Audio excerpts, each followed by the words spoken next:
पति पत्नी का रिश्ता एक ऐसा रिश्ता है जिसमें शक की कोई गुंजाइश नहीं होनी चाहिए, लेकिन कभी कभी लोगों को अपने ही प्यार पर भरोसा नहीं रहता।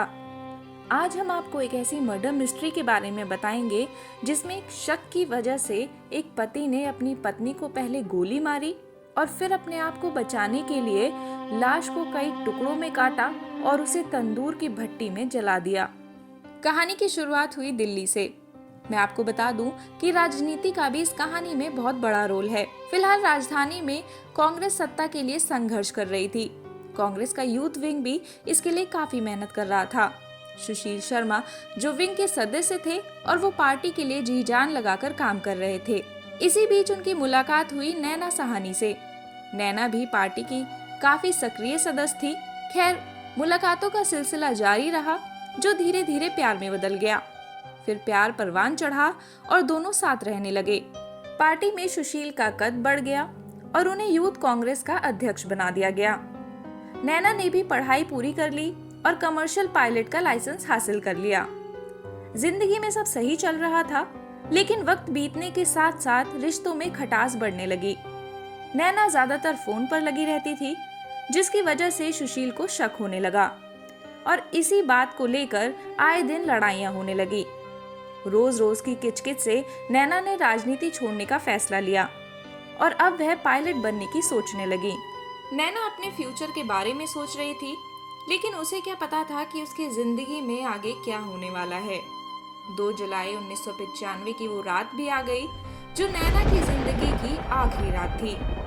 नैना फोन पर किसी से बात कर रही थी, तभी सुशील आ गया और उसे देखते ही नैना ने फोन काट दिया और वो फोन वहीं रखकर अंदर चली गई। उसके जाने के बाद सुशील ने उसी नंबर पर नैना के फोन से दोबारा कॉल लगाया। उधर से फोन उठा और जवाब आया, हेलो। सुशील ने फोन रख दिया, लेकिन वो समझ गया कि वो आवाज मतलूब करीम की है। सुशील को पहले से ही शक था कि नैना और करीम का अवैध संबंध है और इस फोन के बाद वो बिल्कुल श्योर हो गया। इसके बाद सुशील ने गुस्से से नैना को बुलाया और कहा, तुम्हारा प्यार अभी मतलूब करीम से खत्म नहीं हुआ। जिस पर नैना ने उसे गुस्से से जवाब दिया कि तुम्हें इससे कोई मतलब नहीं होना चाहिए। सुशील पहले से ही गुस्से में था और इस जवाब के बाद वो अपना आपा खो बैठा, जिसके बाद उसने अपनी पिस्टल निकाली और नैना के ऊपर 3 गोलियां दाग दी। पहली गोली नैना के सिर पर लगी, दूसरी उसके गले पर और तीसरी छिटक कर दीवार पर जा लगी। नैना बेड पर गिर गई और चारों तरफ खून फैल गया। सुशील को लग गया कि अब वो फंस जाएगा, इसीलिए उसने अपने गुनाह को छिपाने के लिए लाश को ठिकाने लगाने का प्लान बना लिया। सुशील ने नैना की बॉडी को चद्दर से बांधा और अपनी गाड़ी की डिग्गी में डाल दिया और निजामुद्दीन के यमुना ब्रिज पर पहुंच गया। रात के करीब 10 बज चुके थे। सुशील को लगा कि वो लाश को यमुना में फेंक देगा और किसी को पता भी नहीं चलेगा, लेकिन ट्रैफिक की वजह से उसकी हिम्मत नहीं हुई कि वो बॉडी को गाड़ी से बाहर निकाल सके। काफी देर इंतजार करने के बाद उसके दिमाग में एक और खतरनाक प्लान आया और वो बॉडी को लेकर कैनॉट प्लेस पर अपने बगियार रेस्टोरेंट पहुंच गया। वहां जाकर उसने अपने मैनेजर केशव को बुलाया और रेस्टोरेंट खाली करवाने को कहा। जब सब लोग चले गए तो सुशील ने केशव की मदद से लाश को गाड़ी से बाहर निकाला और उसे धधकते तंदूर की भट्टी के पास ले गया।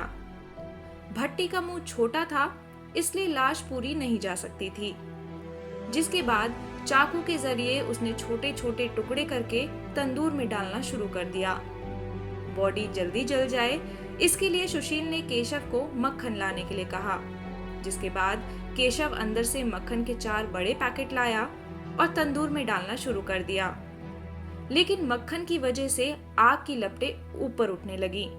रेस्टोरेंट के बाहर सब्जी बेचने वाली अनारो देवी ने ये देखा तो उन्हें लगा कि आग लग गई है। चिल्लाते हुए उन्होंने गश्त कर रहे दिल्ली पुलिस के सिपाही अब्दुल नजीर कुंजू को बुलाया। कुंजू को भी देखकर लगा कि आग लग गई है, इसलिए वह फायर ब्रिगेड को सूचना देकर घटना स्थल की तरफ भागे। जब वे वहां पहुंचे तो सुशील डर के मारे भाग चुका था। केशव से पूछा, ये क्या है? तो केशव बोला, कांग्रेस के पुराने पोस्टर, रद्दी और कागज थे जिन्हें मैं जला रहा हूँ। लेकिन कुंजू को केशव की घबराहट की वजह से शक हो गया और उन्होंने जब तंदूर में झांक कर देखा तो उनके पैरों तले जमीन खिसक गई। तंदूर में लाश के टुकड़े थे। जब पुलिस की टीम वहां पहुंची तो नैना की लाश बुरी तरह से जली हुई फर्श पर पड़ी थी। आग की गर्मी की वजह से नैना की अतड़ियां पेट से बाहर आ गई थी। ऐसा नजारा देखकर लोगों के होश उड़ गए थे।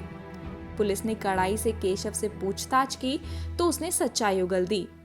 डीएनए टेस्ट में इस बात की पुष्टि हो गई कि लाश नैना की है। ऐसी भयानक घटना ने सबको सकते में ला दिया। राजनीतिक मामला होने की वजह से पूरी दिल्ली में ये घटना चर्चा का केंद्र बन गई। पुलिस की 4 टीमें सुशील शर्मा की खोज कर रही थी, लेकिन कोई खबर नहीं मिली। कोई खबर ना मिलने पर एनकाउंटर का आदेश आ गया, जिसके डर की वजह से सुशील ने 10 जुलाई 1995 को सरेंडर कर दिया। 7 नवंबर 2003 को डिस्ट्रिक्ट कोर्ट ने सुशील शर्मा को फांसी सुनाई और बॉडी को जलाने के लिए केशव कुमार को 7 साल की सजा सुनाई गई। सुशील शर्मा फांसी की सजा के खिलाफ दिल्ली हाई कोर्ट में गया, जहां हाई कोर्ट ने फांसी की सजा बरकरार रखने का फैसला लिया। इसके बाद सुशील शर्मा सुप्रीम कोर्ट गया, जहां सुप्रीम कोर्ट ने फांसी की सजा को उम्र कैद में बदल दिया। जिसके बाद सुशील करीब 23 साल तक जेल में रहा और दिसंबर 2018 में उसे रिहा कर दिया गया। उस जघन्य घटना को अंजाम देने वाला सुशील अब कहाँ है, इसके बारे में उसे और उसके परिवार के बस कुछ लोगों को ही पता है। इस घटना को सिर्फ सुनकर ही बॉडी में सिहरन होने लग रही है। ये सोचकर हैरानी हो रही है कि आखिर सुशील ने इसे कैसे अंजाम दिया होगा। उसने अपने प्यार को इतनी बेदर्दी भरी मौत दी और अपनी खुद की जिंदगी भी बर्बाद कर दी। आखिर ऐसा करके सिवाय दुख और अकेलेपन के उसे क्या मिला? खैर, आपको हमारी ये स्टोरी कैसी लगी हमें कमेंट सेक्शन में जरूर बताएं। साथ ही नोएडा से जुड़ी ऐसी और भी बहुत सारी बातें और फैक्ट्स जानने के लिए हमारे चैनल को सब्सक्राइब करना ना भूलें।